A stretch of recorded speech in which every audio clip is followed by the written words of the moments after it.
អំបុកគឺជាប្រពៃណីដ៏យូរអង្វែងរបស់ប្រជាជនខ្មែរដែលភ្ជាប់ទាក់ទងជាមួយនឹងការរស់នៅ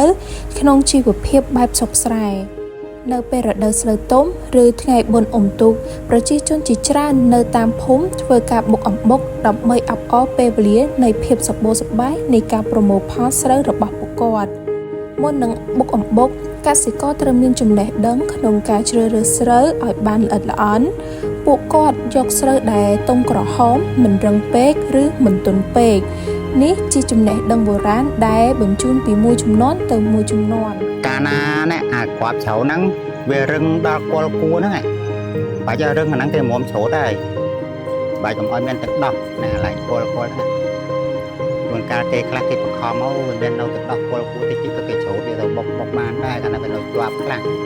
យើងចង់ឲ្យលេងជាប់យើងគេបាច់អាគល់គួរហ្នឹងអ្នកគាត់មកគល់ហ្នឹងតែរឹងអស់លេងគេច្រូតទៅបានស្រាក់អស់ហើយទៅបុកបានពេញបុកមកការបុកអំបុកមិនមែនជារឿងងាយនោះទេយើងត្រូវមានការចំណាយកម្លាំងនិងភាពអត់ធ្មត់និងទាមទារឲ្យមានការយល់ដឹងច្បាស់ទាំងការលីងស្រូវនិងបច្ចេកទេសក្នុងការបុកអំបុកលីងឲ្យសប់តាគោមិនសប់វាឡូវឆៅមួយរឿងអត់ល្អមកក៏អត់កើតដែរតែចេះពេញគូផ្ទះច្រានអញ្ចឹង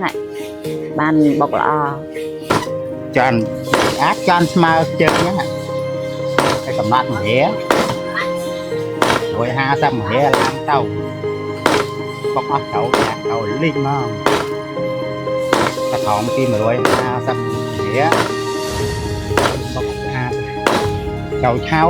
អត់ស្អាតទេតែមិនបានចប់ឲ្យយូរក៏នៅអត់ស្អាតដែរបុកឲ្យទន់បាត់អត់ចាស់ចៅអត់ចាស់តាមអានពេកក៏ប្រហែលចាស់ចៅដែរហើយបុកម៉ត់អត់ស្អាតអត់បែកទោះបីជាការបុកអំបុកជាប្រពៃណីដ៏ល្អល្អឯតពិតមែនកសិករជាច្រើនក៏ប្រឈមមុខនឹងបញ្ហាតម្លៃទីផ្សារមិនស្ថិតស្ថេរការប្រកួតប្រជែងកើនឡើងហើយយុវជនជាច្រើនក៏បាត់បង់ចំណាប់អារម្មណ៍ចំពោះការងារបែបនេះលុកបើគេនិយមទិញគេអ្នកនិយមហូបវត្ថុធម្មជាតិពីដើមវាច្រើនដែរកាន់ថាវាប៉ុណ្ណឹងមួយគេមិនសូវបានដោយសារយើងមានវាយើងដាក់តម្លៃខ្ពស់ជាងគេបើដាក់តម្លៃក្រោមគេបន្តិចតួចប្រហែលជាប៉ុណ្ណឹងឈ្នះមកប៉ុន្តែដល់តម្លៃខុសនេះពាក់កណ្ដាលហ្នឹងអញ្ចឹងអ្នកមិនសូវមានលុយគេទិញផ្សាយហូបហើយបើអ្នកគេចង់ឆ្ងាញ់ចង់រសជាតិធម្មជាតិហ្មងគេមិនខ្លាចថ្លៃគេថ្លៃប៉ុណ្ណឹងគេសុខចិត្តទិញដំណើរហូបបុកគេនេះហើយកសិករមានសេចក្តីសង្ឃឹមថាការបុកអំបុកដោយដៃបែបនេះនឹងមិនបាត់បង់នោះទេពួកគាត់ចង់ឲ្យកូនចៅរៀនស្គាល់និងរក្សាទុកឲ្យជាបេតិកភណ្ឌវប្បធម៌ខ្មែរមិនអាចបាត់ទេនៅតែមានអញ្ចឹងជុំបីគេមិនសូវនិយមនឹងបុកធម្មជាតិក៏នៅតែមានដែរខ្ញុំឈៀវមិនដូចពីមុនគ្រប់ផ្ទះដែរចាស់ពីមុនមានត្បាល់មានងាយដោយសារបាត់បង់ដោយសារអីដោយសារឥឡូវប្រើម៉ាស៊ីនកាន់ច្រៅអត់មានបុកក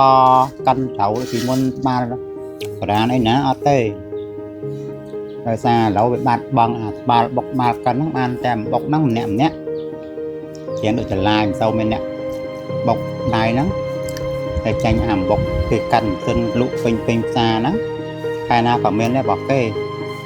តែអញ្ចឹងទៅពេលអ្នកជិលបុកជិលអីគេចេះទិញហូបរហូតមកតើមានណាទៅបុកណាបុកមានទេវាមិនបាត់ទេឈៀវហើយបាត់មកមិនបាត់ទេ